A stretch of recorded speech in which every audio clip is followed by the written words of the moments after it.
Sunt persoane pentru care, în experiența unei intervenții chirurgicale, cea mai înfricoșătoare parte este anestezia. Aceste persoane ar trebui să știe că anestezia, în primul rând, înseamnă lipsa senzației. Nu orice tip de anestezie te și adorme. Singura anestezie care te și adorme este anestezia generală. Ca tipuri de anestezie avem 4 tipuri mari de anestezie. Anestezia locală, care se face atunci când zona de intervenție chirurgicală este o zonă superficială, subcutanată sau pe o tindere foarte mică și nu profundă. Constă în administrarea unui medicament local, un anestezic local, care întrerupe transmiterea senzației de durere din periferie către sistemul nervos central.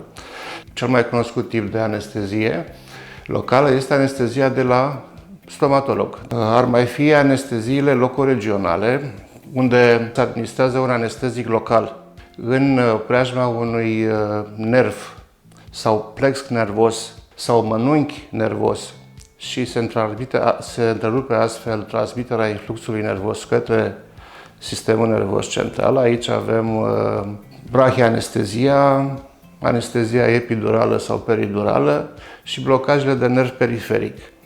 Se practică acest tip de anestezie atunci când avem de-a face cu o zonă a intervenției chirurgicale pe un membru superior, inferior sau pe abdomenul inferior.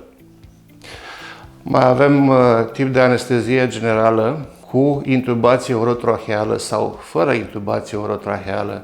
Aici avem odată crearea confortului pacientului în timpul intervenției chirurgicale, inducerea somnului anestezic, relaxare musculară ca pacientul să nu miște în timpul operației, să creăm astfel și zonă de confort echipei chirurgicale pentru intervenție și, foarte important, în timpul anesteziei generale, să și monitorizează și să susțin funcțiile vitale ale pacientului, respirația și circulația în mod special. Și mai avem sedarea.